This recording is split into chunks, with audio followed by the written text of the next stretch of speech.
cramps. You ready now? Okay. Friends, welcome to the 8th episode of this show. I am the player of the character known as Nero. Welcome. Allow me to say,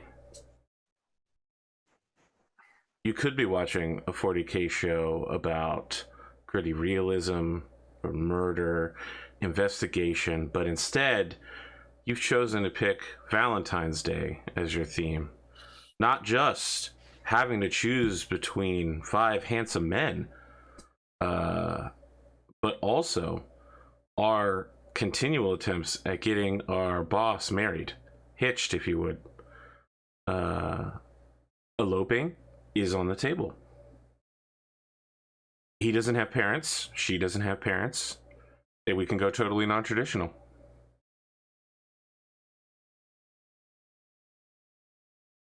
Still on the Charlotte Bell train. Look, where else would I be? Who? I don't know. Anessa Pendergast, maybe? Miriam? That was the other one that you were thinking about. I was thinking about it. Pendergast. I was also thinking of killing her. From a player perspective, I agree with AP. She's a perfect match. From a Cyrax perspective, you biologicals are disgusting. Thanks, Cyrax. You're welcome. Yeah, let's go ahead and start with Cyrax's introduction. So, guys, how you doing?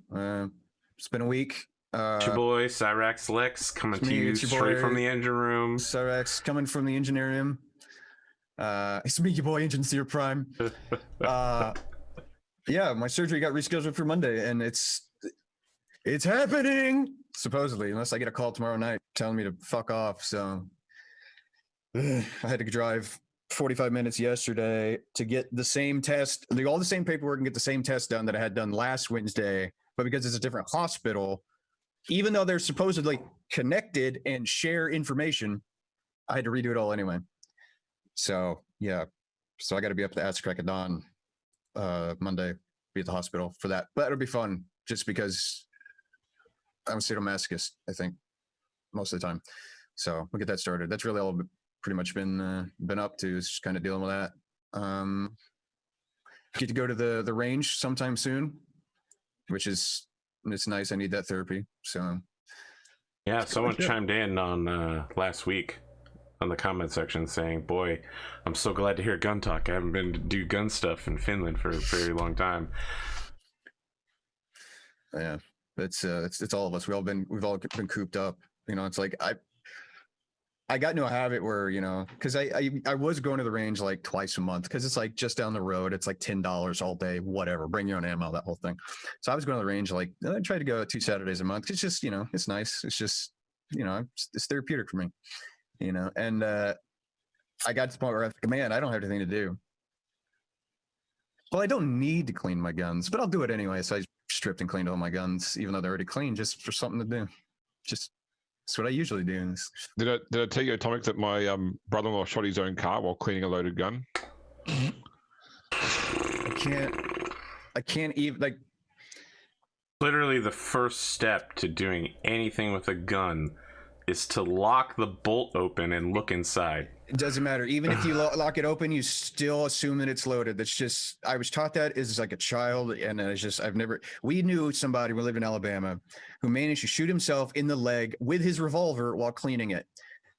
Something that you can see when there are rounds in it from behind this. I can't, it just, it causes me physical, not as much pain as it caused him, but it still caused me a physical pain. Whatever. I just, yeah. At least where I am, they're not opening up everything at once. They're doing it slowly, or they're still like keeping things at fairly low capacity. But there's a shopping mall that, in order to go to one of my doctor's offices, I just cut through the parking lot instead of getting on the highway, because I live in between Orlando and Daytona, and traffic is like mad fucking max.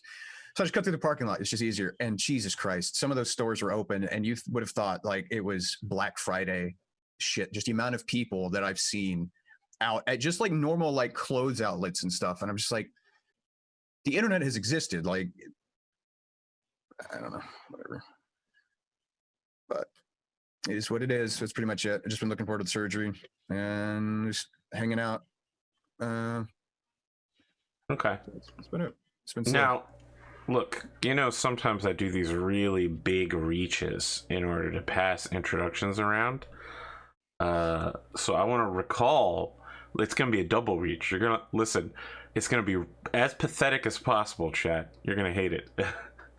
Get yourselves ready. Prepare for this. Speaking of sadists, let's talk to Syd Alpha. I thought you were going to say Pondo, honestly. No, I'm going with the other one for Pondo. We need to get some. I told you it's a double reach. Don't worry. There's going to be a whole second pathetic attempt. Don't worry about it. Yes, hello everyone. I am the Syd Alpha of which he speaks. Apparently, I'm a sadist. Is that you can't just say I am the Syd Alpha. Like, that's so not on brand. It hurts me. Syd Alpha. Yeah, one of many, as we learned the other night. Apparently. What is Gamora? Oh my god. Yeah, it's been 44 hours since I've been here last on this channel. Actually, 43 and a half. I'll buy that. Yeah, we ended up a little early. And yeah, I've been doing lots of day job stuff. I was planning on getting a video out today on my channel, but then the 911 facility decided, that our firewalls are just going to stop working. And so 911 service is also not working. So that might be a little bit more important than getting my audio edited. So that's what I spent my afternoon dealing with. And that sounds like I'm going to argue you made the right call. I'm going to throw this at you, Syd. I don't know if you know this. Y2K, a lot of people treat it as if it was a joke. But of course, it was very serious. We put something like $500 billion into solving it. There was a small town in Germany that did not receive their Y2K supplement programming and all the firmware update. And you'll actually have to skip over me and go to somebody else. That's the owner calling about the 911 stuff. So all right. I'll finish my story and then I'll jump over to Pondo. Well, chat, you're just getting this. I meant it for Syd, but where were we? Small town Germany didn't get their firmware update. I want you to imagine having to spend 9 hours from midnight to 9 a.m. in a fire truck circling a town like a shark because your switchboard is out. And all of your computers in your firehouse are down because you didn't upgrade for Y2K. Which, again, was not a joke. It was a very serious technical effort. And guess what? It's going to happen again this year and in 2038 and again in, like, 2076 or something like that. I don't remember exactly. But it's going to keep happening. You assume it's one of those will make it to 2076. It's one of those classic examples where it's because nobody saw any real impact. Everyone thought it was such a minor thing, but so much was actually invested into it and done for it to actually make it not a big thing. Just know. What's that? It's so relevant to the literal day today that it hurts, James. You can't say those things. Do you know if that German town was in the former was it German Democratic Republic or whatever Eastern Germany was called? I mean, let's look it up. German town firefighters and Y2K. I don't know. You're not very helpful. Apparently, Y2K is some sort of code in Germany, so that is not helpful. I've met a couple of people over the years that talked about how there was a lot of former Soviet equipment that just either the places couldn't afford to fix or just there was no way to fix, but they couldn't, remove it. And then there was a lot of that shit happening in, was the Eastern Bloc. So I was just curious. Okay, here we go. Do you think, if anything, you would think a lot of that Eastern Bloc stuff would continue to work because so much of it we're still relying on like vacuum tubes and shit. I don't know. I can't find it again. It's there. It happened. Yeah, I'm sure I could find it later. Syd, I got a Y2K story. Oh, you have a Y2K story, please. Go ahead. Yeah, just in the year before Y2K, that was 1999. I was working for a company and I designed their Sorry, I had to do the math just to double check that 1999 occurred before the year 2000. I did their back-end software, so I ran all the invoicing and inventory and website, and it was all written. They gave me Ball and Fox Pro to write it in, And I left there in September of '99, and then they realized in October that the version of Fox Pro they'd asked me to use wasn't Y2K compliant. So they asked me to come back and upgrade it to the next version. And of course, I was able to say, well, you want me to come back? My rates have just gone up. So that was a windfall for me, was the Y2K thing, because I had to pretty much write a blank check to fix this company's Fox Pro system. Yep, that'll do it. I mean, listen, it's nice getting written a blank check to do a job you've already done, but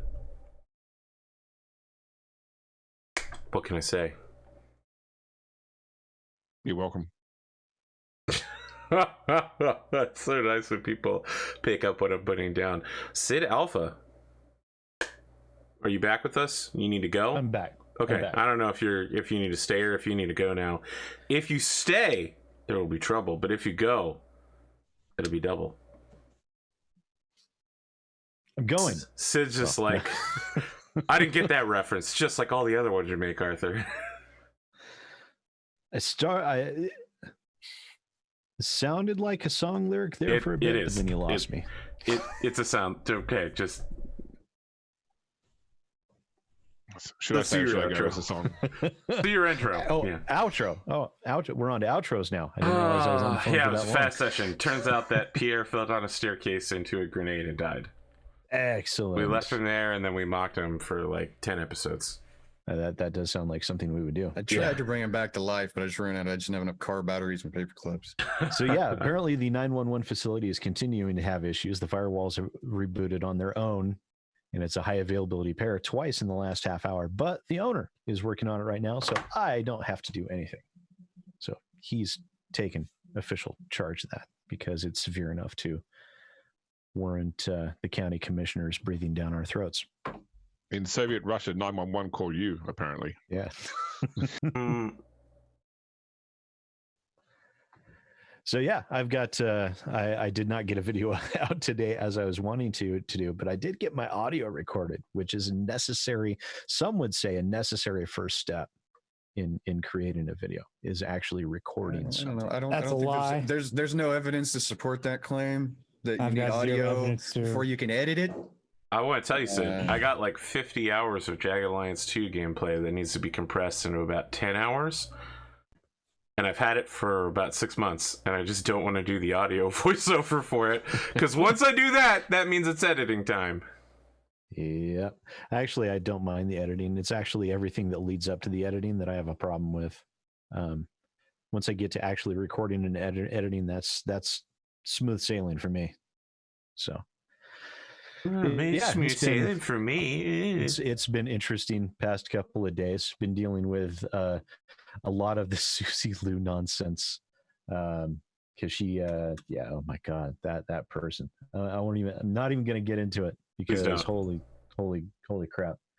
But yeah, so that's been my time. So I'm here.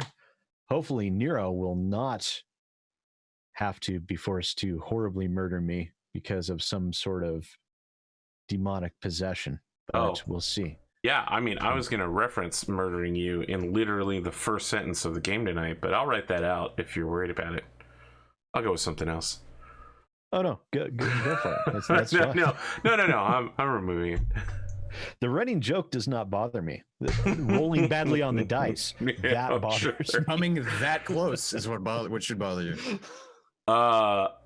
I got a little something for you, Sid, and it actually overlaps with James. So recently I told James about RPG Horror Story. I think it must have been last week, actually. Yeah. And in the last week, a story popped up where someone was like, my GM let the Psyker roll for their, backlash on their powers, and they rolled Perils of the Warp, and then all of the slaves in the mine went insane, and all the guards went insane, so we just stood around and we couldn't go anywhere because all of the slaves in the guard, and they were like, it was the worst game ever. And someone was like, this is not actually a GM horror story. Y'all just fucked up real just bad. A bad dice roll. Yeah. Yeah, that's because they were like, we told the GM we wanted to move them out of the way, and he was like, they are stuck. They are rigidly stuck in place with fear. And the GM was like, well, maybe you should kill them. And they were like, what? Kill them? That just sounds like a lack of Warhammer. commitment on their part. Yeah. If I was stuck in a room surrounded by a bunch of insane people, like I've There'd got be a lot fewer firefights. insane people really quick. Well, I had a Dark Heresy game where we got into a firefight in the middle of some type of shopping complex, like some I don't remember, raiders, whatever, attacked. It was a whole thing. And we just broke out into a straight up firefight. Just people were dying left and right because, oh, there's a firefight. Let me run in between the two sides shooting at each other. It's like, I'm not taking responsibility for their stupidity or, fear or whatever. It's welcome to 40K. This whole conversation is completely validating my thought for the day for today's episode as well.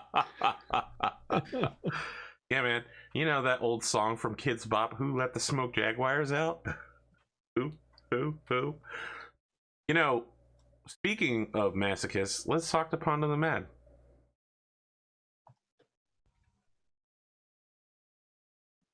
That double reach, I told you it was coming. You're talking to the guy who plays Skyrim and then adds mods where you have to add survival elements to it, like eating, sleeping. Yeah, I know. Drinking water. We played Scum for a while. Why? That was something. I do it too, Pondo. It's okay. Because I like the challenge. Because Skyrim is not enough like Arma. It's if I jump in freezing cold water and come out And like then try and camp in some snow. Yeah. There's aspects of like I should be freezing to death at the moment. Let me fix that. Let me make the game harder for me to play. I even played I tried to play Requiem, but it just made the game go way too slowly than I liked. Which was pretty much just making Skyrim into like Dark Souls. There was even a mod what was it? It's like Skyrim. It was like a super Skyrim mod collection deal, which made the game much more difficult. That whenever you died, it would just reset the whole game. Oh yeah, it added hardcore, and then I think it added Iron Man too. I know the one you're talking about. I can't remember It what it's essentially called. compiled like Requiem and then a whole bunch of other mods. I think it's a Russian dude that put it together. Yeah. Not only did he, Yeah. I like that. I appreciate that he didn't just put them together. He put them together and went through and made it so that everything. It's like, so these two aren't fighting over these files. Like it's just a drag and drop. You wouldn't have to sit there and troubleshoot the whole Yeah, damn they thing. It's a had lot of automated. work. They had an automated installer. Yeah. That ended up with all the mods being like 40 gigabytes, which is like I think it's like 38. I think. Yeah. Yeah, which is either the same amount or double what typically Skyrim is. I think it might be the same. Yeah. I'm gonna go look. I don't know what to say to I that. can't remember the name of it, but I can't either, but I know the one you're talking about. yeah, it was something relatively recent to last year Yeah. that they Well, finally got compiled. But yeah. Well, the reason why they do it is because there's a limit. There's just a hard limit to the amount of mods that Yeah, Skyrim Special can have. Edition is 12.69 gigabytes. So it's more Okay, than so I guess it is. twice the size. I guess it is. I And thought actually the More installs than were 3 bigger times the size. yeah, it made the game incredibly slow for me, so I kind of got tired of it I can imagine. because yeah, it's if you died, you'd have to start all the way over again, so you lost all your progress that you had. Just to be clear, so you are not contesting that I'm calling you a masochist. You're piling on more corroborating evidence in a masochistic kind of way. I'm elucidating This the does chat. appear to be the case. Yeah. Yes. I've played Bloodborne. I've played Dark No, Souls. just do I've your intro. played Do your intro. We Neo, don't- I've played. We really do not need more evidence. Okay? You are underneath a pyramid that is I crushing play you. video games in general. I play 40K. It's really all you need right there to prove the point. You play 40K and you're getting married. That's probably the Yeah, there you go. Hey, whoa, come on duo. now. Wow. Big oof. All right, as long as it was James said that, not me. I will not repeat what he just said. So Like, I want to disappointing, acknowledge the fact James. that Cotton's right arm is the special guest star in this episode. Probably the people on stream can't see it because They the can't. cameras are shorter, but I've seen it about 4 or Right. 5 times so far. Yeah, it's like at the very top bottom right corner of this. I haven't seen it yet, but that's because the full cameras are all the way over here, and I'm just staring at you guys on the overlay. So Yeah. if I haven't seen it, the audience hasn't seen it. I'm talking to your tiny faces that are about this big, but that's normal for me. The other part of my week is just mainly making shelves that I'm almost done with. I just have to eventually finish them by patching color are you whatever painting holes them? there are. Huh? Interactive cream. You can paint No. them. I'm thinking peppercorn. It's a dark gray. You know, I not only did I not know that, but even if I didn't know it, I wouldn't have been able to infer it by the name peppercorn. It's not quite black, but it's a very dark gray. I'm assuming if something was black, it would just be called black, period. That's no. There's several colors that are black that aren't called black. Imperial green. I was about to say, I'm going to make eye contact with James because he knows there's about 30 different types of black just in GW's range alone. No, there's only one type of black. Everything no, there's else several is... types of black. No, there's one type of black. There's just several shades of lighter colors. I'm going to trust Pondo. He's a paint professional. Infinite I- void. Black is not a color. Black is a shade anyway. Yeah. All right. It's all colors being absorbed at once. I'll buy that, James, if only because I'm the one out here going, magenta isn't a real color every week on the It tabletop. No, it's not. Yes. All right, Pondo, I want you to imagine something. The color wheel. Magenta exists between red and purple, correct?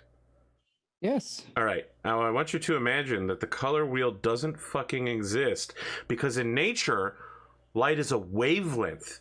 And so where it is a circle, magenta is now two colors at two different ends of the light wavelength. Magenta is an illusion that your brain creates to fill in the spot that isn't actually there. But we It's made like magenta a there's no color. sound in the world. It's just vibration that your ears interpreting Yeah. the sound. Yeah, because without air, you wouldn't be able to hear anything. Oh, that's not actually true. Yes. No, it's not. Well, you actually. need some sort of gas to No, vibrate the also air. still not true. It's also, yeah, there are other things. If you're wearing something, for example, vibration can make it through, or you can make it to the mucous membranes in your ears through like clothing. It'd be very muted, but there are things you can actually hear even without air.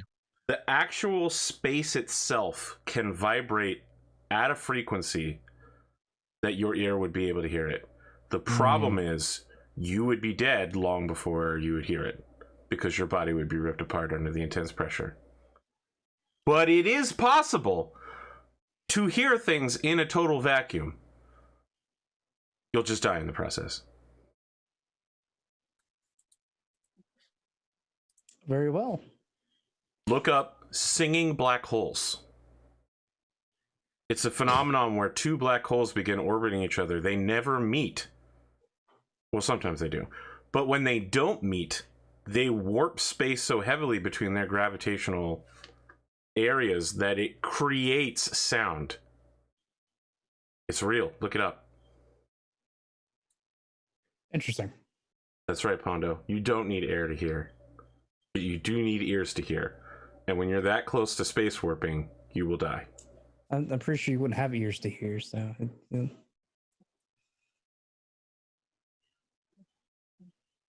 Very well. Okay. I have been Schooled. schooled. You learn something new every day. That's Look, not true. I was schooled, you know. I feel like I definitely played a strong defense on magenta, although jury's still out, but I mean, I have a colorant color called magenta. It's an illusion that fools your eyes. Not real. Like clowns. Or the moon landing. Or Finland. Finland is real. Why would you say that? I have Finnish viewers. Don't upset them like this. This is like when people Is made it fun of though? Guam I back mean- when Guam was my number 2 best international community.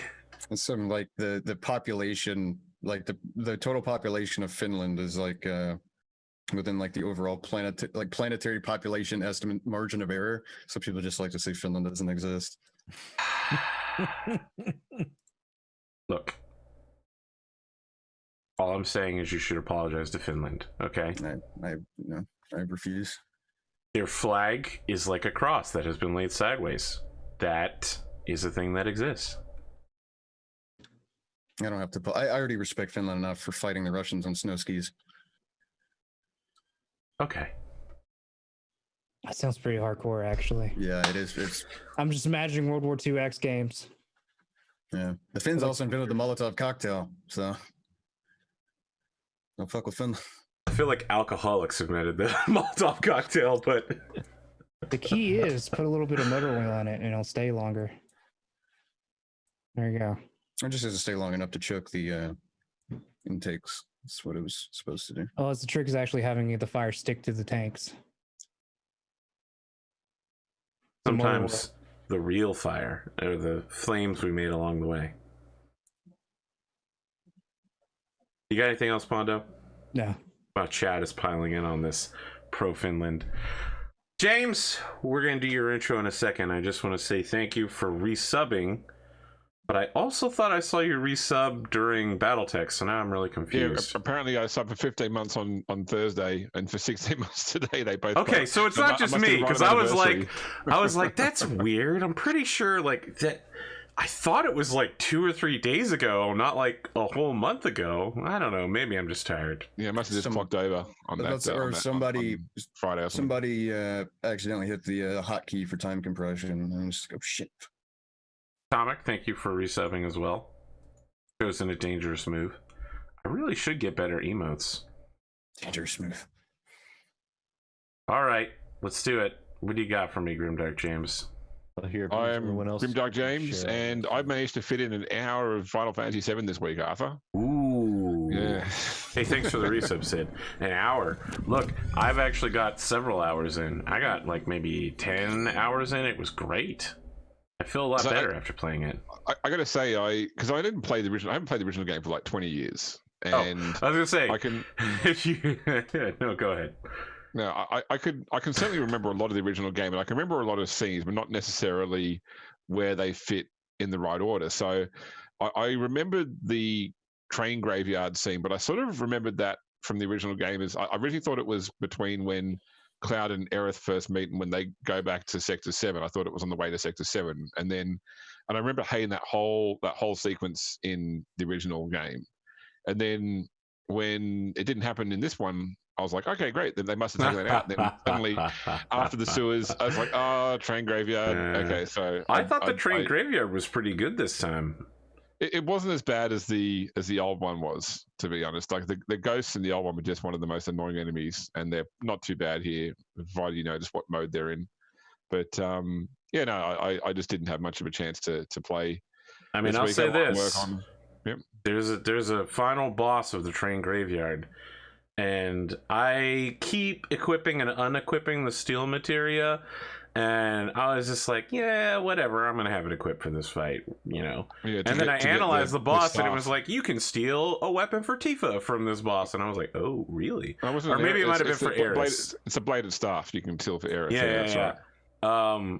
I didn't get a chance to learn the proficiency on that weapon yet, but I felt really good having that because that's literally... I stole a champion's belt from Grungy Bandit, and that's about it. The success rate of steel is so incredibly fucking low. It's like 5%. It's really bad. Yeah. So, I'm used to, in FF7, the original, going to Gelnica under the sea and just being like, all right, well, I'm going to beat the shit out of this enemy and then morph him into a stat bonus up. And then I'll just have maximum stats for all my characters. And my morph chance started out low, but every time I got a luck up, I was like, okay, all right, well, now I just do it all the time. Well, my wife passed me while I was playing the game, and she was watching it, and she asked me, like, do they actually have Aerith fight in the game? Because she looks like she's completely incapable of fighting. She's strong. Arcane Ward doing like a double Blizzaga is incredible. I think she took umbrage to putting her in like a summer dress and boots and saying that saying she could fight. That's a mistake. Look, the thing is, I mean, it's a meme, but it's a true meme. Everybody's like, oh, I love Eris. I hated when she died. You know, she's the best girl in the whole game. You know, she's so sweet. And then you come back and play the game and you're like, oh my God, this girl's a fucking nightmare. She's hitting people with chairs. She's trying to murder people left and right. She doesn't listen to her mama. She runs out in the middle of the night. She sets people on fire. Like, Eris is a nightmare. She's the bad girl of the game. Tifa is the nice girl. Yeah, I wouldn't have to follow those ghosts in the train graveyard. She didn't keep saying, oh, there they are. Oh, I found them in this locker. Come on out, ghosts. Let's have a fight. Yeah, she keeps inviting the ghosts to come battle you. Eris is the worst.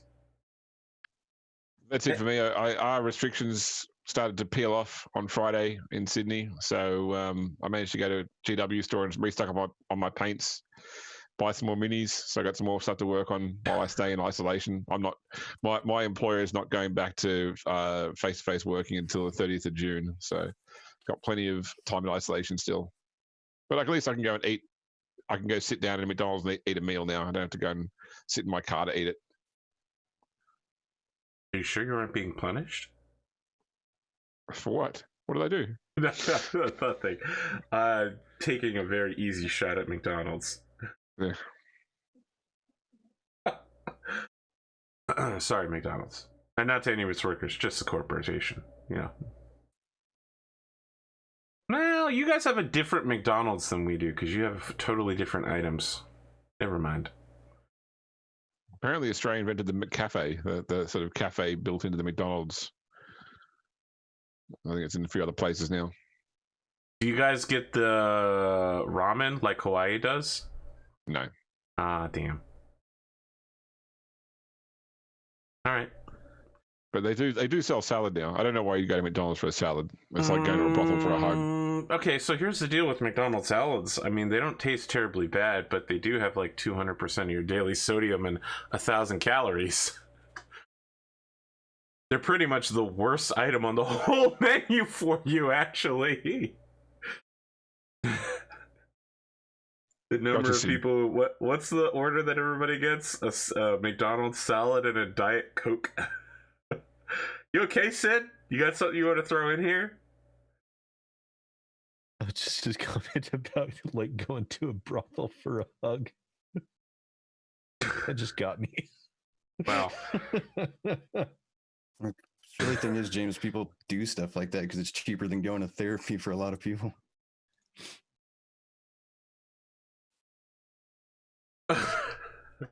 Okay. That's all I got. So unless you got something else, I'll kick it off. Yeah, please do, Game Master. Go ahead. Okay. So welcome to episode 8, Gnosis. So we start off with last time on Rogue Trader, the Last Scion. We see a montage. Cyrax and Pierre open the sealed door to the Mechanicus laboratory aboard the Hand of Calixis. We see a shuttle dropping off the senior crew walk away from the ancient ship on the surface of Regina 4, and then the shuttle dusts off to a safe distance. We watch as the group examines bloody drag marks on the deck of the ancient ship. We see the dark halls of the ship lit up by mass bolter fire as a monstrous amalgam of flesh and machine attacks the group. And then finally, we watch as the group looks down upon the armor of a fallen Dark Angel's warrior before looking off to a distant corridor where illuminated power cables descend into a hole in the floor. Thought for the day is, in the hour of darkness, a blind man is the best guide. In an age of insanity, look to the madman to show the way. And we actually come in on a non-PC scene, which I just realized I haven't opened the file. Let me open the file. So we open on a scene we are familiar with, the bridge of the Grace of Sofa. The crew work dutifully at their stations as Charlebel Armeland strides onto the bridge. Her usual confident, shut up Google. Her usual confident facade carries a hint of a crack, as though she's just seen or heard something she was not expecting. Sharon Blessed, the first officer of the Grace of Sofa, looks up as Armeland enters. Lord Captain, all compartments and section heads report secure and ready for warp flight. The ship stands ready to leave the system upon your order. Very good, Charlebel responds, taking a seat in her command throne. Blessed watches the way she moves and notices the change in her demeanor. If I may be so bold, my lady, is everything all right? What? She half responds. Before she can clarify further, an alarm klaxon sounds on the bridge. One of the operations crew quickly shouts, "We've got an unauthorized shuttle launch from Base Secundus, Lord Captain. Lighter class, heading towards the 4th planet."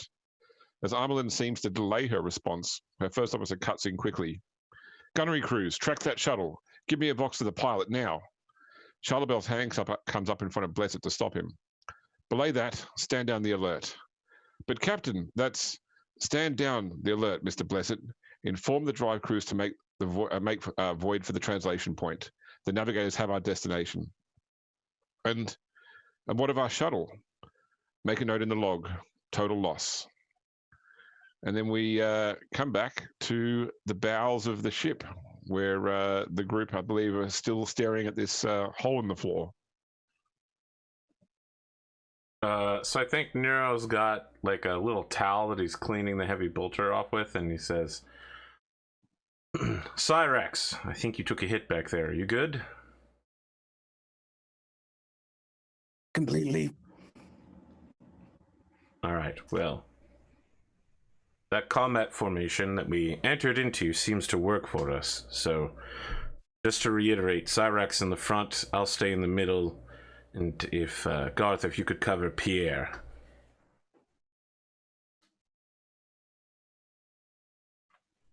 What I'm saying, Garth, he says super loudly, is that I need you to keep an eye on him. And then he turns to Pierre like, that's right. I just went there. I'm sorry, I don't have any eyes left to spare. There it is. I knew it was coming. Sick burn. Nero finishes swapping out ammo belts. Garth, I'm guessing you've had a long time to start putting those into your repertoire. Here's what I would like to know, though. The captain says, "Oh, sick burn." Does Nero feel compelled to then agree with the captain No, for not the insult that particularly. he has taken? Well, sarcastic anyway, really. So Nero is going to say, now, obviously, what we're facing here is a Uvoth invasion.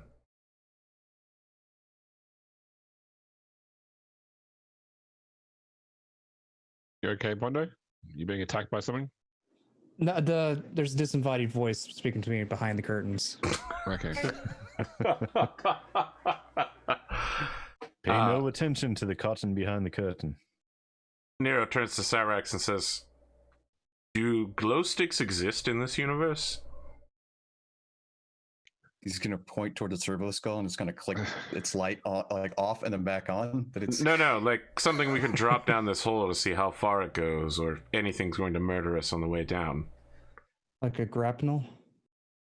I mean, a grapnel is like a glow stick, except it doesn't provide light at all. So it's and nothing it will like a happily glow stick. murder you in a split second.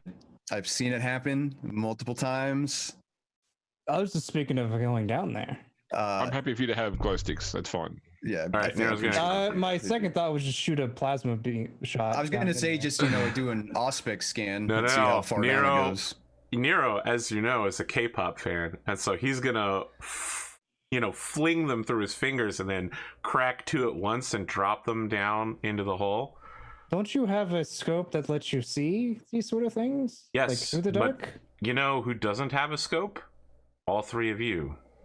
Yes, I was saying you could tell how far down it goes if you just look through your scope. Yes, but I don't know if you know this, but while we're descending, I can't use the scope because I'll be controlling my descent. Fair enough. I was just trying to figure out how this is going to work.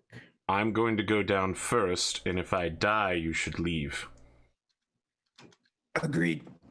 Very well.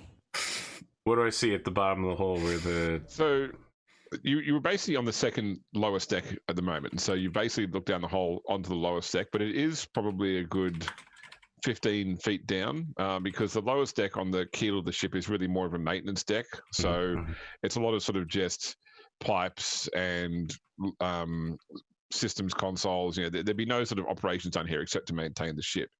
There is a ladder that goes from this hole down to the maintenance deck.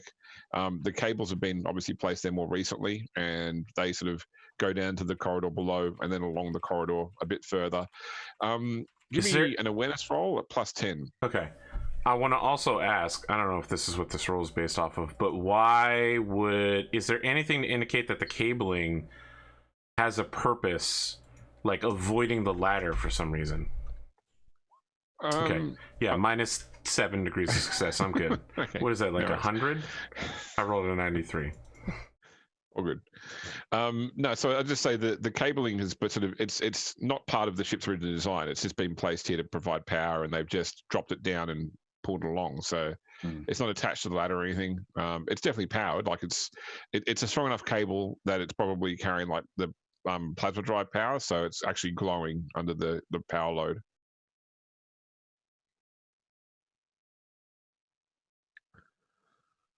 Okay. I want a Final Fantasy VII R, this ladder. I want to, ride it down at a decent pace to the bottom. And then immediately whip out my heavy bolter as soon as I hit the ground. And look around. No, wait. What gun have I attached to my scope? I'm pretty sure it's the bolter. Is it? You think so? I guess an omniscope on a bolter? You're right. I put it on Hellgun. All right. So when I hit the ground, I'm gonna pull out my Ghostbuster gun and look around with the omniscope. His super flashlight. Does it make that Ghostbuster sound as it powers up? No. Oh. I'm just calling it a Ghostbuster gun because I have a hip holster for it that runs down That's my such a leg. great sound, though. I gotta. All right, I'll tell you what, James, you're the game master, and you know Warhammer 40K better than me. So yeah, if that's what does it for you, I whip the gun out and it makes that charging noise, and I mutter to myself, "Across the streams." So the cables go probably about 50 feet along the corridor, and then there is when I say unnatural, there is a hole in the base of the corridor that is like being rent from damage. Like the metal has been twisted, and these cables go along this corridor and then down into that hole. You get a sense of airflow coming from that hole, and there's a sort of a staleness to the air, almost like if you smell like a cave. Basically, there's something like a natural structure. You also notice that along the walls in here are several basically cave paintings. So little pictogrammic stories told out on the wall of this corridor. They've obviously been added, not recently, but certainly they weren't part of the ship's original design. Here's they the look thing: like tribal markings. I want to know what's going on there, but Nero doesn't give a shit. So he's gonna holster that gun, pull out the heavy bolter again, and say, "It's clear." Does anyone speak ancient tribal markings? My guess is no, but I'll be gladly to see and tell you no. So everyone comes down, I assume. Yeah. I go first. Anyone that wants to try and make sense of these markings can give me a +10 logic roll. Logic, you say? It's almost like I have that skill. I'm going to tell Cyrax to logic harder and give him +10. Yeah. Even if I can't, is it possible that I can record whatever I do see with the servo Oh yeah, spell and you view can later? pictogram it. That's fine. You said it's Pick so I got, thief it. oh, it's a 70 then. So I got Logic, no. As I said, 7.2 degrees of success. was it just straight logic. Yeah. Yeah. +10. Logic Oh, +10. +10. So well, I pass with another degree of success. I should be because I didn't add the 10. I have a base of 50 because I'm a nerd. Okay, so basically, this is like the equivalent of a pictorial history that some of the tribe have kept here.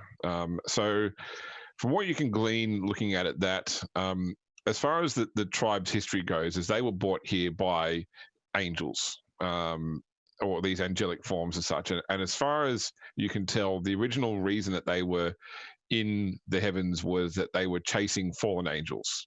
That the angels that they supported were chasing their fallen brethren, and that before they could run their quarry to ground, they were betrayed from within. Some other fallen angels that they believed were their allies turned upon them, and they were cast from the heavens and marooned upon this planet. You can glean that at some point after the crash, the angels, which you probably assume are the Marines that were on board this ship. I'm assuming it's the Dark Angels, right? Or was it Dark Angels or Blood Angels we identified? You can count the Dark Angel. Okay. You can count the Dark Angel. Yeah. So you pick up that at some point after the crash, they discovered something beneath the ship.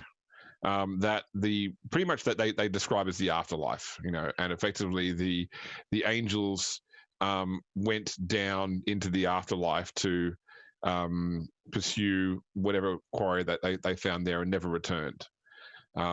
There is this sort of, you pick up from here that there are people that are selected from among the tribes at regular intervals, or usually it seems to imply that the people that are selected are like the most blessed individuals from the tribes that descend here into the afterlife to serve the angels at various points in time. Cyrax, with your 7 degrees of success, you do pick up that apparently there was one of the angels that didn't go down, that the most ancient among them was actually laid into like a forever sleep within the ship.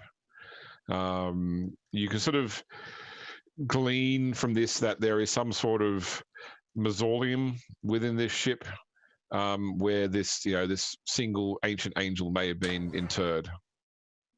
Right, so, but it definitely shows him as some type of, I mean, because it's like, you see forever asleep. It's okay, he's either dead or he's in stasis. So it's like, which one is it, right? But he's a dreadnought now. He's a most ancient dreadnought, 10,000 years old, and he's been waiting for this moment to be hacked. Some would say a venerable dreadnought. Give me anyone that has a common law tech roll at +10. Have a what? I definitely have that. 100%. That is a skill that I commonly use, actually. What is it? Common law tech. Nope. I got common lore, Imperium, Rogue Trader. I'm gonna re-roll that. Listen, James is being facetious. He knows when he's asking that only one person in the entire group has this skill. I don't watch what you spend your XP on. Okay. I mean, I'm known to just get a whole bunch of random skills that I'd never really need. This is really why good I at didn't burning go wheel. That's why I didn't go with the Void Masters, because all the skills overlap with the Rogue Trader and the Arch-Militant. And I'm like, we're probably going to need some other stuff. So based upon what you know of the design of Imperial ships, Cyrax, assuming this one complies with standard design, so you're in the aft section of the ship in the lowest deck, probably just aft of the port side bilges. Mm-hmm. You would say that the status vaults on this ship would probably be somewhere amidships, probably lower decks as well. Somewhere like where not much power is required, basically. So the lower decks is where you usually have low power components. Or a lot of times they're near the apothecary, and that's where they put guys in stasis or like Gene Seed or whatever too. Yeah, but I don't know. Whatever this strike cruiser is, I don't know its layout. So, yeah, I will. I'll essentially translate as I'm going along. Do like the stereotypical like pointing and as I'm going, like translating for people, like in every movie ever. Man, I completely understand what this says, but Cyrax doesn't know shit. And I applaud you, James, for your use of this particular faction. Very underused. But yeah. I will tell them that I believe there might be one possibly dead, but possibly in stasis. All right, that's actually really good for us in some ways. Like, honestly, I think maybe we should go wake that guy up if we have the opportunity to. But no one else is worried about the fact that a whole bunch of Space Marines were betrayed by a Chaos Space Marine, and then they landed here, And then they went into the hole that we're about to go into, and they never returned. So, genetically engineered super warrior emperor children went into this hole with the best equipment available, and we're going to stumble in blindly. It was 10,000 years ago.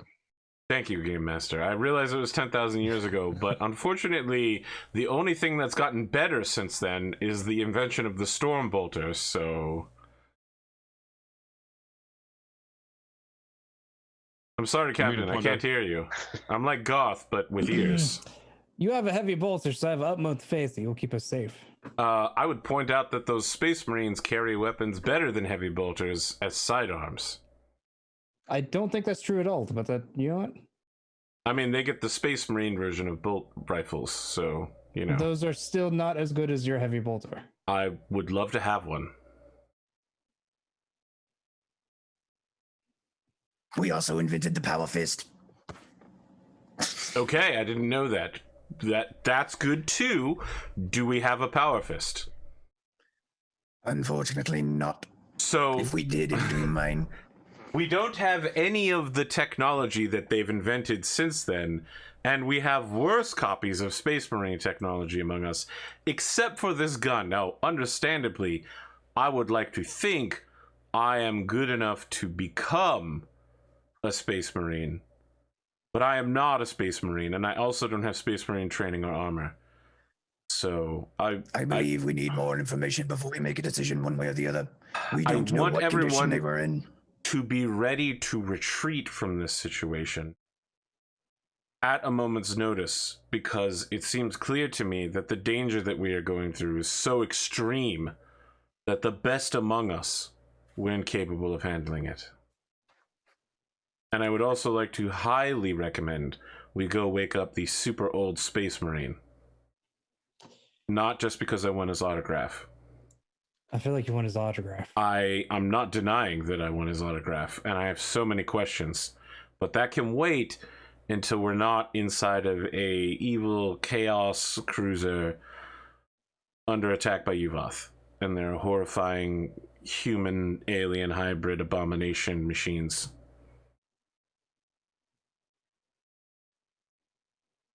Now, I want to remind the audience, we know as players that it's Necrons. But in this sector, everybody knows that the Yuvath are the bad dudes. And no one knows what Yuvath would look like, because they like to skinwalk other races. It's fucking weird. You back me up on this one, James? Yeah, I mean, I can certainly guarantee that none of you have heard of Necrons before. Yeah. So yeah, well, you said you've never heard of Necrons before, that's so right. yes. And Yuvath are certainly the boogeymen of the Koronus Expanse. So we know, but Nero doesn't know. Just want to clarify.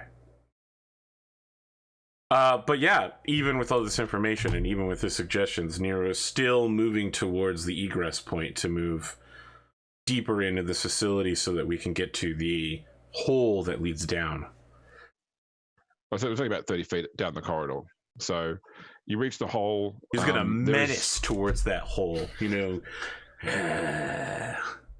There's light coming up through the hole as well as that airflow. Captain, there's light coming up through the hole and some air over here. Is it fresh? No, it's stale.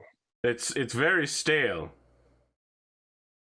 So from what you can see, it opens up into a natural cavern beneath you. The cavern itself is probably quite large. So the drop down to the ground is probably about 80 feet. But there is like an old sort of tribal style rope ladder here that drops down. But then somebody more recently has actually like installed a proper plasteel ladder that you could use. You can see down there are like, you know, those sort of work lights you set, like the tripod lights you would use at like a construction site. Yeah. There's all sorts of tools, boxes. You don't get a good view of what's down there, but there is some sort of black pyramid-like structure on the ground down there, which the lights all seem to be pointing at. And the power cables that drop down there seem to go over to that structure as well. That's weird, right? We're all in agreement that this is weird? Yes. Okay. Let's go further. No, what's that structure? I turn to Cyrax. Hey, what's that structure? It appears to be a pyramid. Should I shoot it? It's got cables hooked into it. Feel free. Just let me climb back up the ladder first. No, do not shoot it. You were being sarcastic the first time, right? Yes, Okay. yes, I was doing that. I won't shoot it yet. Good man. Is that Imperium technology or is that Xenotech? It's an obsidian pyramid. It's hard to really call it tech. I'd like to touch it. I mean, Okay, so we're all climbing down. We're all climbing down. Okay. All right, so we are climbing. Listen, Yeah. I mean, you're saying it's not technology, but you're also saying that things are leading to it, right? Like the power cablings that we've been following lead to this device. Yeah, so everything I described, I described from looking through a hole 80 feet above. So if you're going down, I'll give you some more description of what else is down there. I'm going down. How about you give me the description through an omniscope? Okay, no worries. So you can see the cables through the scope. You can see the cables do go up to the side of it. And they seem to go into it, but from up here you can't really spot any sort of aperture. They just sort of go into the side of the stone. I turn to the game master standing next to me, and I'm basically like, "Yeah, this is a tech, 100%." Like, there's also down there among all the various things, like behind the lights, someone set up like a small Aegis defense line, and there is some sort of mounted weapon pointing at the structure, mounted to the defense line. all right, so is that on the far side or the close side? Close side, I think. All right. Yeah, so effectively, if you're looking at this cavern, you've got this defense line. In front of the defense line are the lights. The lights are all pointing at the pyramid. What kind of weapon is it? Like an autocannon or something? You think it's a multi-melter. Wow. Ooh. I'm just like, all right, let us approach with caution. Someone set up an Aegis defense line here, and they don't do that just for nothing. And there's also a multi-melter over there. Cyrax, can you do anything with that? I sure as hell intend to find out. All right, I'm gonna I wouldn't say charge forward, but I jog ahead of the rest of the group to secure the defense line. Okay. So Yes, I'll go touch it. Don't touch it yet. I'm securing the defense line. Well, hurry up. If he goes to walk to go touch it, I'm gonna grab him, just to hold him there as I sit there, and I send the servo skull over first because it is expendable. I mean, so is the captain, but he's my ride. So the captain is the least expendable person in this entire room. Garth is number Cyrax 2. is the least expendable. So Cyrax is the most expendable person from my point of view. The servo skull has more use than he does. I'd say the servo skull is the least. This is the most expendable. there's a reason why it has like a 34 on it, or was it 43? I can't even remember. They get destroyed so quickly. Yeah, like when I get to this defense line and put one hand on it so I can do that sideways hop thing where you elongate your body out, do I hop into a bunch of dead bodies, or is it completely clear in here? No, it's cleared. Right. The power. So there is a generator here to power the multi-melter as well. Although I mean, effectively, multi-melter is using ammunition drum rather than power, but it's just because it's on a weapon mounted gimbal as such. So it's got like a servo. It's just a gimbal. All right. I should take that.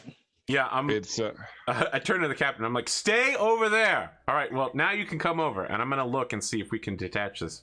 I'm waiting for somebody to trip on the one extension cable that wasn't taped to the floor, because that always fucking happens.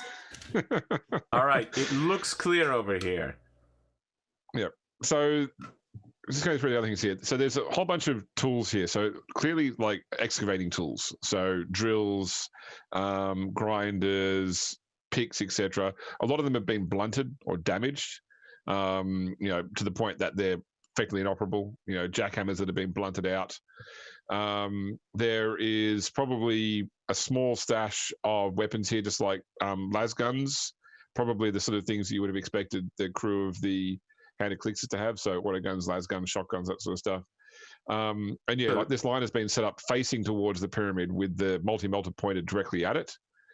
Removing the multi-melter, it doesn't just clip off. It would be a 10-minute job probably to detach it from the power cell and free it up as a carryable thing. It's a Mars pattern, so not marine scale. It's human scale. Is there a reason to believe then that this Aegis line obviously was set up after the angels descended into this place then? Yeah, this is all stuff that has been set up by the Hand of Calixis crew. I mean, you probably recognize some of this gear as being from the stores of the Hand of Calixis. My guess is that they were trying to get into the obsidian. Yeah, now the cabling is also all recent too. This power cabling that goes into this has all been installed recently. The cabling seems to go up to the side of the pyramid, which is just stone, and then just disappear into the stone. There's a faint green glow around where it touches the stone, almost like it's phasing through the material. That's ominous. All right, Cyrax, I'm going to work on detaching this gun. Can you tell me whether I need to shoot that thing in the next 10 minutes? And Nero's going to get to work disassembling standard issue Imperial Mount number 2. Cyrax, I think it might not be wise to send your server school. Because if it says a glowing green object. So where the power cords meet the pyramid. They just they sort of sink phase into it with like a vague sort of green glow. The pyramid's about 40 feet. It has like a 40-foot square base, and then it actually descends into like this is the tip sticking out of the rock. This is not the entire. So it's pretty big. Whatever it is. Yeah. Is there a giant green crystal sticking out of the top of it? No, there's not. Is there some sort of rogue AI sticking out of it? Whoever built this Necron base has not upgraded their technology to tier 2. But a Necron shows up and goes, "We require more pylons." More harvesters. Send more harvesters. Always more harvesters. All right. I'll hit it with an Auspex scan, but I don't want to approach it as yet. Yeah. So whatever the material is, it comes up on the Auspex as some sort of stone. It's not a recognized stone according to the Auspex. It doesn't conform to any known elemental structures. The Auspex can't scan through it. It's giving off a degree of warmth, so the air around it's probably a couple of degrees warmer than the air of the cavern naturally. It's also the airflow in here seems to be coming through the stone, so it's like it's expelling air into the cavern, which is then being sort of pushed up through the open spaces out into the ship above. And that's where that stale smell's coming from. The cavern itself doesn't have any other ways out. There's no sort of other cave structures. It's just a large open space underneath the ship that this thing protrudes into. Sorry, so just to be clear, we think that a flock of dark angels and a shit ton of crewmen and like millions of locals have walked into this cavern and there's no other way to go from here? Not that you can see. All right, yeah. I mean, Nero the whole time is screaming internally as he disassembles this turret. I also like that Nero thinks that a bunch of Space Marines and millions of people this thing might have taken out, but him, just one melty boy, is just gonna not manage to piss it off and get us killed as well by shooting at it. Syd, give me a Synesians roll +10 as well while you're observing around the room.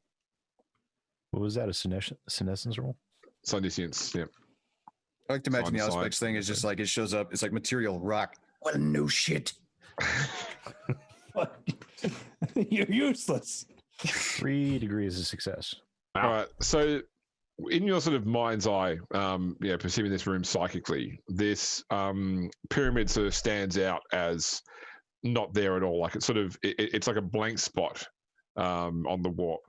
So it doesn't register as, you don't even sense the material. Like you can sense the absence of material, but it is like it's separate from everything else around it.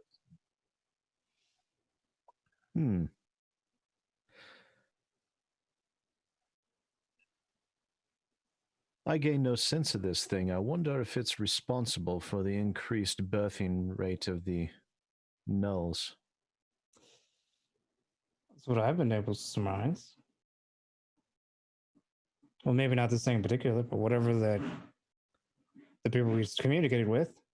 So Nero is like carefully removing a pin and then saying the sacred tech litany for like putting it down in a case somewhere. And basic weapon maintenance. And he says, so no one is concerned that a huge number of heavily armed people have come to this very room with no exits.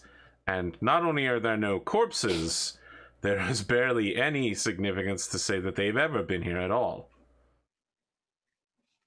No. Okay, I'm glad that I'm the only one. Nero's getting a common law war roll at +20 as well. Oh boy, Nero. can't wait for that. Are you gonna have this weapon mount fall on me? Common Explodes. lore. While he's doing that, +20. I will turn to the captain. My guess is teleportation technology of some Xenos origin. 1.9 degrees of success. Okay, but you notice, by the way, that the power cell, or the ammunition cell of this multi-melter is down to 2 shots of 10 remaining. So it's been fired 8 times before, but without being reloaded. All right, I'm gonna mention that to Cyrax. I guess is that they're trying to use it to open the thing, much like the tools around here. Is there any visible? If he mentions that, is there any visible damage to the outside of this thing?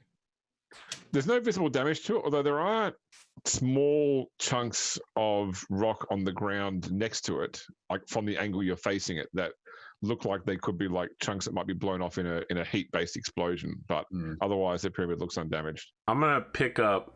All right. Well, I'm probably not done undoing this gun yet, but I'm just gonna turn to Garth and say, pick up one of those shotgun casings and throw the shell at it. I was just going to throw a rock, but all right. At the pyramid, you mean? Yeah. Yeah. Okay, it bounces off. Tinks and bounces off them. Like weirdly. No, like you hit hitting a rock with a rock. I pull out my Archaeotech last pistol and it's like, you might want to clear the way. So like Nero is That's a 50% done with clearing this turret, and he's like, please do not do that, Lord Captain. I cannot move from this position without upsetting the machine spirit. Can you Fine. wait until I'm done? I suppose. I want to note that Nero's eyes are very open and you can only see the whites. This is a sheer rock face at an angle, so you have to remember that, bullets bounce. Well, this is laser, not bullets, but sure. I don't know if you know this, but light also bounces. Well, I don't know if it'll bounce. I 100% assure you, given the way that the eyes work, that light definitely bounces off of objects. What he's saying is he could shoot this thing and it could absorb the energy. It would either bounce off through some sort of field or it just absorbs a hit. Yeah, he's talking about what this thing will do, because it doesn't give a shit about our human understanding of physics. Nero is trying to speed up the disassembly process. He would never skip any of the litanies or proper procedures, but this might be setting a field record for him. All right, you have stripped the multi-melter from its mount. I'm gonna be like, Cyrax, come over here and take this thing for me. I mean, you want this thing. I could probably use it, but I don't want to. I don't even know how much does standard multi-metal weigh, James? I don't remember. That's a heavy weapon, right? 72 kilograms, I believe. Wow, Yeah, Jesus. that might be a bit much. Multi-melter. 40 kilograms. The marine one is the marine one's 72 kilograms. Yeah, so that's 40 still kilograms for a human. quite a bit for a. So it's 88 pounds. Doesn't bother anybody that James knew the weight of the marine one offhand without checking anything? No, not really. I do the same thing for normal firearms, so. Yes, but these are fictional firearms. So yeah, wait. Let's watch. They're not real and they can't hurt you.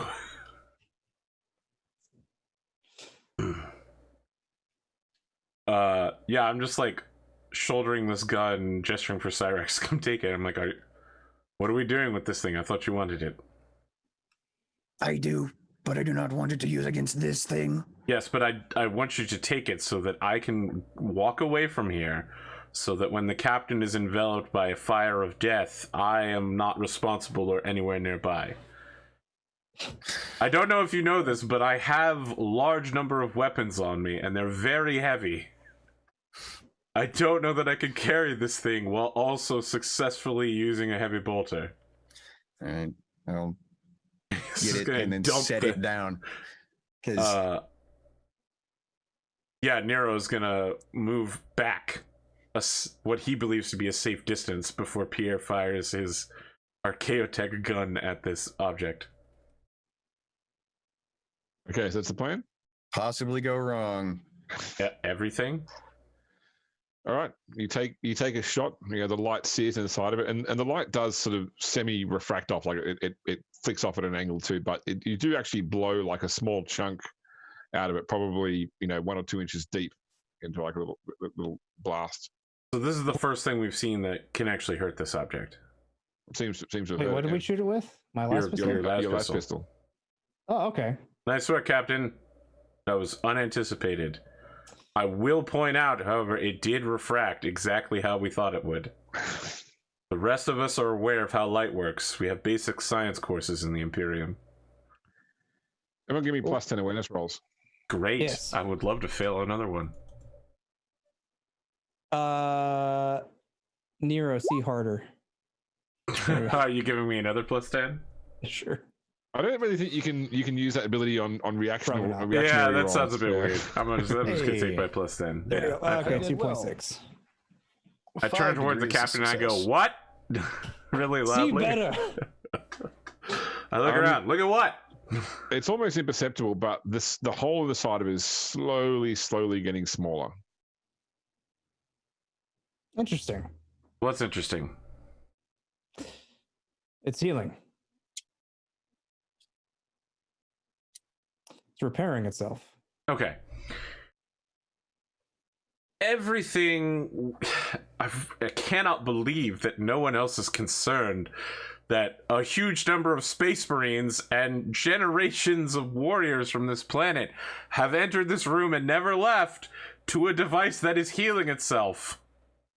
I'm sure the rest of us are equally concerned. We're just not freaking out about it. I think that the wisest thing we could do is wake up the super old space marine, get his autograph, head back to the ship, and destroy this site after recovering as much space marine technology as we can fit on the ship. Just like some reasonable stuff. Duffel bags, some fighters, maybe an armor suit or 2,000.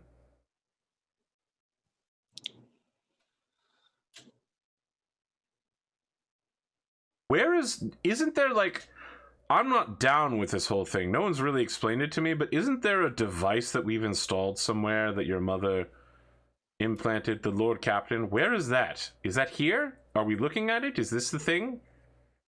No, I believe the thing is on. I can't remember the planet at the moment.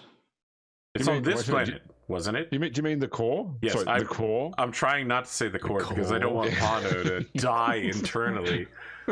Oh, you mean the core? Yes, Lord Captain, I mean the core. Ah, yes. Yes, that's isn't what it I've been installed looking on this ship somewhere? for. Yes.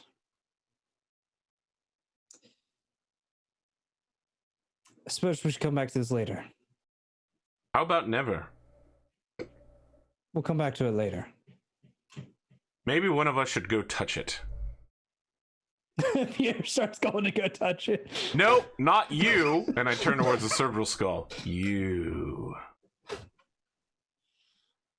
Servo Skull looks at Cyrax. It just floats there. All right. Get on with it. All right. Do It floats cerebral over skulls there. have intelligence? They have very They- low level intelligence. Yeah, they usually have rat Well, brains in them, yeah. so they can follow basic orders, that sort of stuff.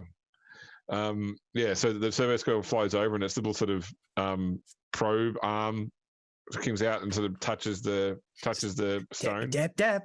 Yeah, seems to be unaffected by it, and then it flies back. And according to the augurs, you probably didn't learn anything new. It's warm to the touch. Somehow it's although it doesn't appear porous, there's air escaping from it. Mm. Stale air is escaping from it.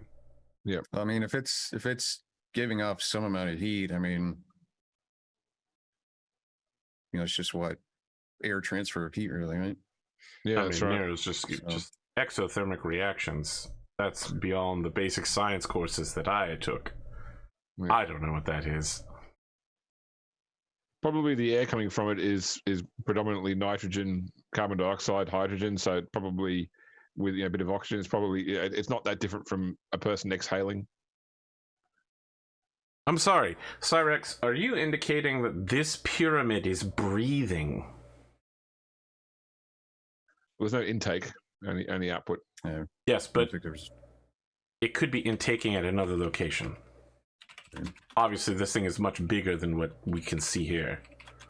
Tip of the iceberg, top of the pyramid. So the stone that the floor is made out of is different from the stone of the construct. Yeah, it's just a cave. It's this natural cave system. We're talking anyway, like granite, limestone? Well, is there any way we can try to see how far the structure extends into the? The auger's reading from the stuff on the surface, the ground penetrating radar. You said it was at least a mile deep, and that was as far as it can penetrate. That's as far as the auger can penetrate, and it grows out at a consistent rate. It's a solid pyramid. Well, bye guys. I've seen Alien vs Predator. I know how this goes. Yep. I've been trying to buy guys you the whole episode.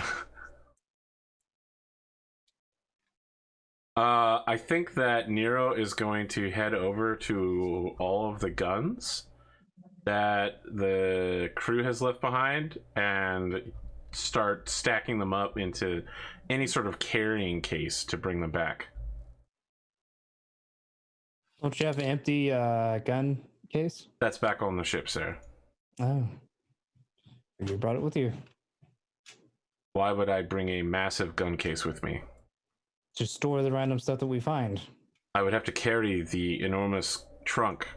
Listen, Lord Captain, the twice-locked chest of Nero the Blade is not to be seen by common eyes. Why do you call it that? It's very impressive. Someone offered me 5,000 enthroned gelt unseen for it, just because of the name. Listen, if you want to work as a contractor like myself, you need to build up a bit of a reputation, tough, unsavory type, very strong, good at shooting, but you also need a little bit of mystery, so that people... And listen, let me tell you something, the Sisters of Battle love that shit, okay? I'll take your word for it. You cannot believe the number of tales I've told to hospitalers that were removing shrapnel from inside my body. In his defense, the Adeptus Sororitas are not celibate. There is a chance, low, but it exists. Cyrax, that was very hurtful, but thank you. Some women like a man with scars. Also true. That's good for you. Is there a gun case he can load all these guns into? Like an armory thing or something? There are certainly crates down here. There are things that you could load this stuff into, and there's probably also like dollies or that sort of stuff you could place the crates onto to push it around. Good, Lock and tackle, baby. I have fun pulling that up 80 feet of ladder. I was thinking of shouldering the heavy bolter and then slapping the suspensor on the crate to half the weight of it. Strap that to my back. Maybe lift it with one of these cords. Look, it'll happen, all right? Look, this isn't first edition Dungeons and Dragons. I'll get this loot out of the treasure cave. We just need Cyrax just if only I could make some type of floating disc, maybe manufactured by Tensor or some such. Is tensor pattern floating disc? Tensor pattern floating disc. Yes. James, let me ask you, did Arkin Land ever make a floating table? He made a floating land raider, so did he make a floating table? Because that seems like something that he would have got up to on his spare time. We can just assume you put it wherever Superman puts his clothes when he's flying. It's Nature's pocket. Got it. We don't need to know the complicated method by which Nero gets this stuff up to the top. Just a period of time later, the camera returns and this stuff has been brought up. We send serfs to come do it because it's not our problem. No, we don't send mortals that will get mind fucked down here. Absolutely not. I do it myself. I'm a rugged man. I want to talk about this Aegis defense line. Yep. I don't know anything about these things. Can these So, bad like, boys will you like fold them up? How big are we talking? They're Yeah, like so- waist high barricade kind of stuff. Yeah. Okay. Yeah, Gears of War style. Yeah, that's it. Yeah, so you can quickly deploy an entrenched position like super quick. Can we undeploy it quickly? probably Yeah. take some time. I mean, they do dig in when they're deployed, but they can be undeployed as well. Like they're they're effectively it's just folding defense lines. So It's the kind of thing you put in front of like a trench. Yeah. Yeah. Excellent. So yes. they like fold I up. think we or should just take send this over back to with the- us. It's just if we had to choose between the two, I'd say take the guns and leave them. I mean, I'll take it. Listen, I'm not choosing between them. I'll make multiple trips if I need to, That's fine. and I feel like I'm probably gonna need to. yep, they can be rapidly deployed and moved. So yep. Okay, I'm just gonna write here: second chest of guns +1 agent's defense line. Cyrax makes a note himself. In future, acquire heavy lift servitor. What's the next plan, Captain? We've got the core and the Space Marine, or we could just leave and blow everything up. Let's go find the Space Marine, see if we can get you an autograph. Then we can Thank you, look for Captain. the- That's tertiary. I mean, our primary objective should be reviving a hero of the Imperium. Yes, I don't have the utmost faith that he's somehow still alive. Why not? Much weirder things have happened. This entire time you've been bringing up the fact that there's no bodies around here of people who've been inside and have not That's a come good back. point. That's a good point. So I do not have the most faith that this gentleman is still alive. All or right. is he even still there? I mean, I guess he could have expired from old age. It's not like Reboot Golemon is going to come back from the grave anytime soon. That's ridiculous. Why He would you think turns that? and still- looks at the calendar at the upper left-hand corner Did of you the just screen. spike the camera when you do that? I mean, there are still dudes around here that old, but they're dreadnoughts. Well, like Call, wherever he is. Yeah, I was gonna say Belisarius Listen. Call. Yeah, but he like disappeared for a long time. Like no one knows that he's technically still alive. I mean, they're gonna know he's alive when he's like, "Look, I came up with Primaris." He's also like, it's weird because he's had multiple bodies, I think, and he's transferred his conscience. It gets complicated and weird, but tech priest fuckery. But Can I pitch one more thing at you guys? Just that your characters probably come up through it independently through logic. Is Sure. just that given that there's obviously some sort of ritualized system by which the natives occasionally come in here, the natives may have some more idea about what's going on.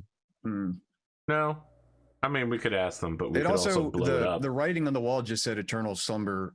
Cyrax is posed the idea that it could also be stasis because to a sufficiently primitive, technological level, it just looks like they're just dead and not like decaying. They wouldn't know the difference really. So Captain, I know that I really, really, really want to go wake the Space Marine up, but I should remind you that our primary concern should be the horrible core object that drove your mother and all of my friends crazy to kill each other.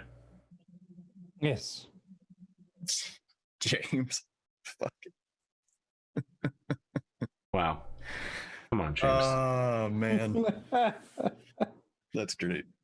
It's a tale as old as time, One Space Marine wants to be one man wants to be a Space Marine adherent. The other is a 10,000-year-old warrior.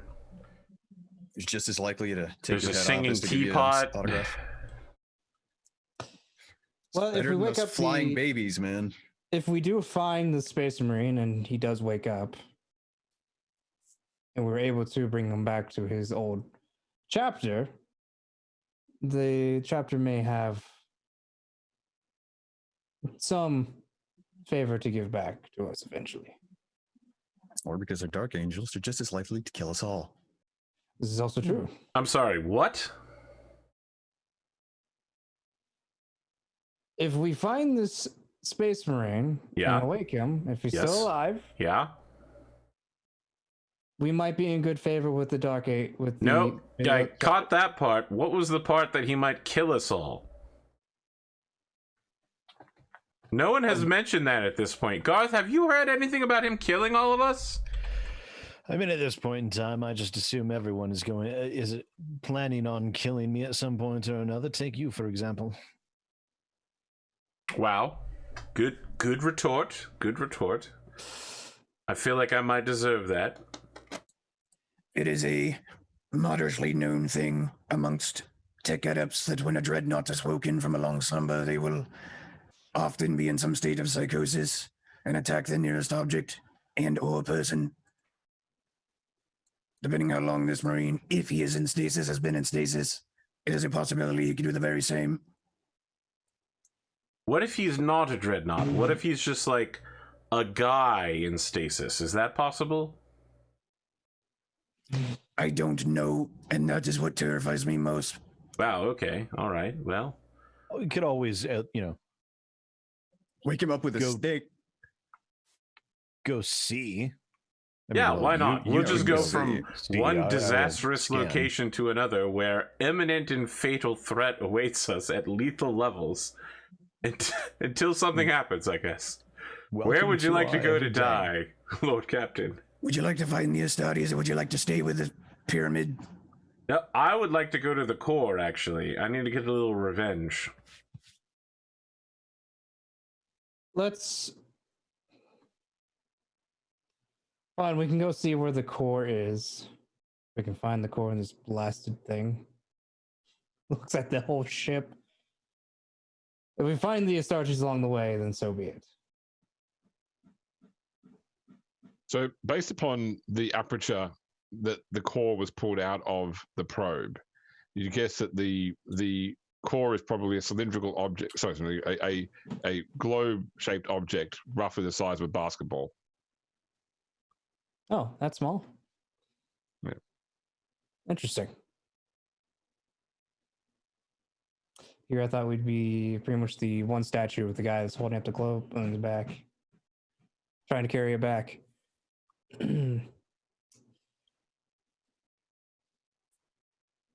We don't have any sort of idea which direction to go to find this core, do we? No. Excellent. Oh, Do we have an perhaps could go idea find which- some sort of terminal so we could pull up a schematic? Might If be there's helpful. even a terminal that'll work. It's better than wandering Cyrus, give me a around common law blindly, check at isn't it? -10.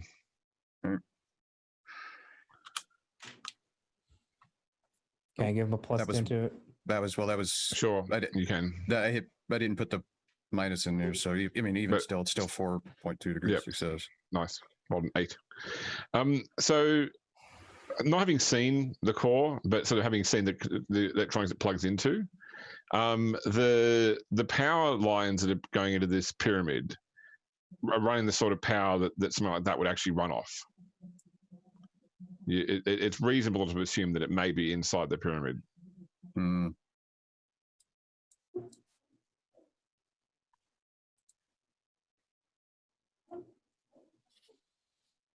So back to the pyramid. I don't think we've really left yet. We're still trying to determine what the hell we're arguing at the we- bottom of we the were- Oh ladder. no, I definitely have started dragging equipment up to Yeah, the top level. I think we've been. I feel like toting this stuff whole back and forth. conversation has been like at the end of every sentence, the montage is in a different location, and it's just the rest of you standing there where Nero's dragging heavy objects. It's just a montage as he's pushing this heavy box up a ramp. So you're telling me that the I don't know, let's call it horrifying abomination mechanical object that enticed everyone to kind of Uvathian chaos worship or something. He's inside that pyramid. Well, it's definitely possible. Why else would they be running power to it? Power that it was, I assume, not originally designed to run on. Can we cut the power? The power loads are right there. You've got weapons with sharp edges. All right. I mean, I'm asking I break out my power wire cutters. I am asking for permission this time before doing what is obviously the only logical action. Can I look up and down a little and see if there's just like, I don't know, a big ass switch or relay or something I could flip instead of having to physically just hack these cables apart? He has to get all the way up to his full height and like pull it down. It's a giant light switch. He only gets it a third of the way before the breaker trips. Now, see, what we do is we push the crate of weapons over. I jump on top of that, and then I jump up and then use the downward. You know, that's how we do it. Okay, Physics. We're smart people. This is a man who's played Trine before. You'd have to trace the cables back to where they get. I mean, there's a lot of power going through these things. It's draining the ship of power right now from its plasma core. So, potentially just cutting it might be a little bit dangerous given like the amount of effectively voltage going through it. But you might just make a giant Tesla coil, is what you're saying. Yeah, if you trace it back to where it's coming from, you might be able to. I mean, it's being pulled out of the ship system somewhere. There's got to be a junction somewhere. Then you could isolate it. Yeah. So I'm trying to use words that might make Arthur cringe about my lack of No, it's fine. knowledge. Please go ahead. Look, you played Dark Inquisitions with me, and I'm sure I said all kinds of shit during that show where I was like, you flip the dongle on the Valkyrie and you grab shoot down. And someone was like, that's wrong. Everything you just said is completely wrong. I'm just like, well, should I cut these power lines?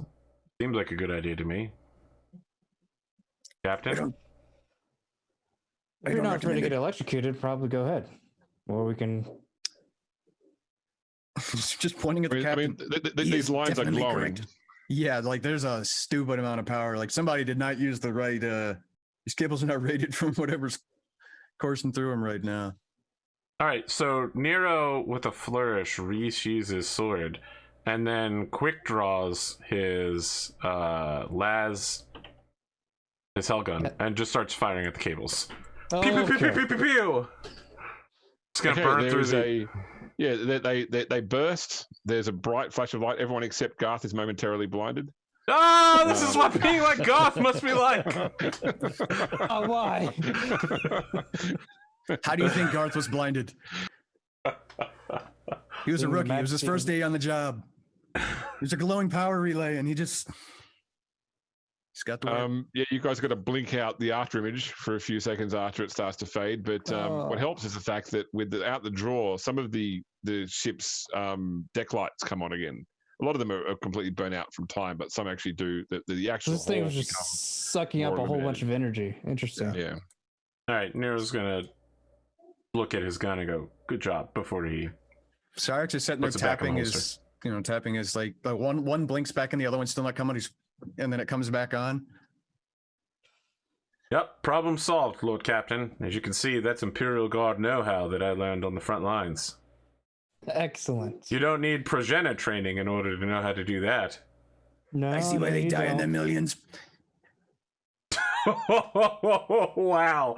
Nero has never been more upset with Cyrax in this moment. He turns toward him and it's just like... Cyrax served with a guard. He has earned the right.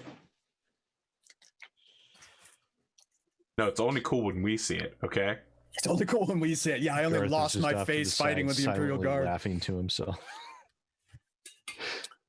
Yeah, he just doesn't have the vocal cords, so you can't hear it, but he's laughing. He's laughing real hard. Is the object still glowing green in certain spots, or where the power is I being don't know set if we can to? see it from where we are. Well, I thought you were up on Yeah, a we high went deck back at the up. moment, like where okay. the cables were. Like at the top of the hole, I think. Hey, are any of these terminals on? Can you like access and see where the Space Marine is now? I can certainly try. Yeah, no worries. Give me a tech use at plus 20. That's suspiciously... Okay, I'm back. It's an easy task. Still failed it, but I'm gonna reroll it. It's because AP opened his mouth.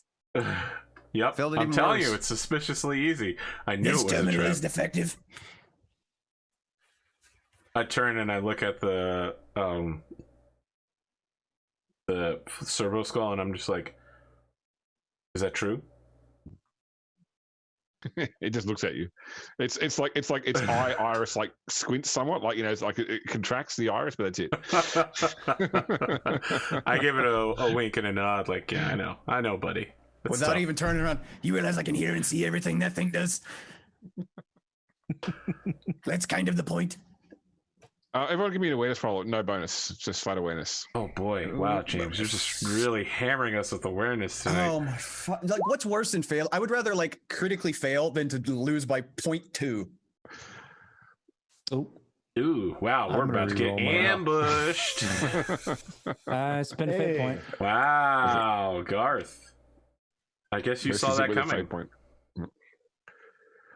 So with You can't see much. I don't know what you're talking about.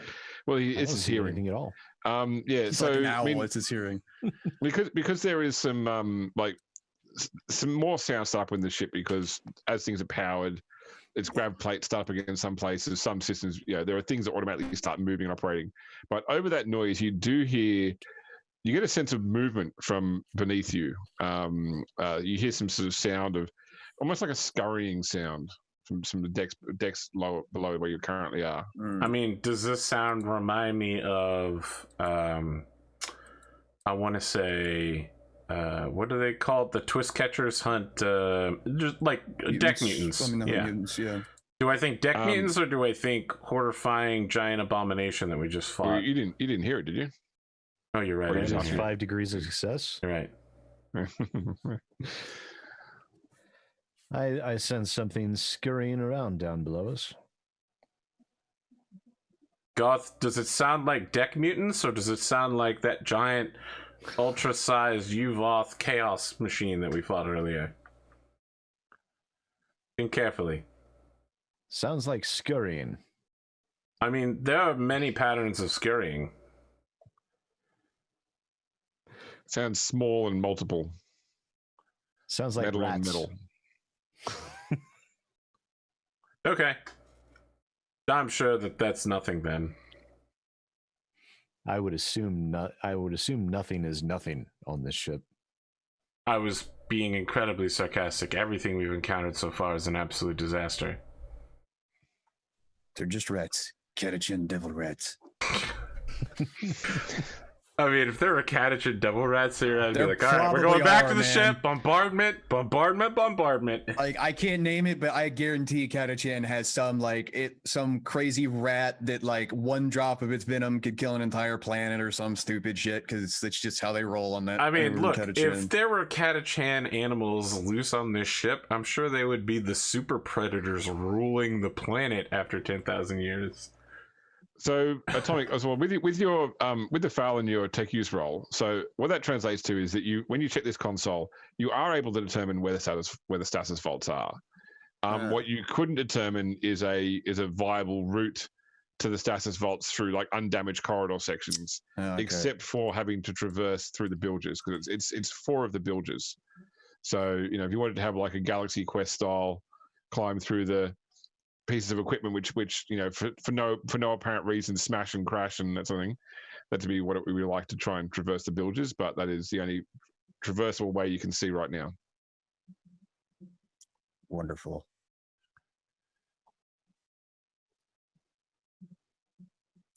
Yeah, I'm gonna inform Pierre about what I did learn from this terminal that kind of works a little bit. If you look at it from the right angle, screen's really, really faded. It's a whole thing. Is there any way we can just walk on the outside of the ship and re-enter from another point? If you want to spend the whole day doing that, sure. What do you think we're going to just... I mean, okay, we could go through the bilges of a ship, which normally require, like, a whole hunting party. Or we could walk along the outside and find a new hole to enter. I mean, this thing has... Nero, you're selling yourself short. I thought you were a hunting party. Ooh, god damn it. All right, yeah, like he's like, all right, we'll go through the bilges. All right, you've convinced me. Yeah, I mean, that really does not take much. He like checks to make sure the ammo counter on his gun reads 60. I'm gonna look over at Garth. Thank you, Garth. Yeah, I couldn't have said it better myself. All right. This might be a good chance to call a break, only because I've got to go wake my wife up as well. Okay. So you're right to do the break now? Yeah. We'll be back for the second half. I guess it'll just be Bilges from here on out. The whole rest of the campaign plus is the movie. Ooh, wow. That sounds like a genre double. Wow, I don't know what to do with that. We'll be back. Stick around. Warhammer Fantasy meets Warhammer 40K.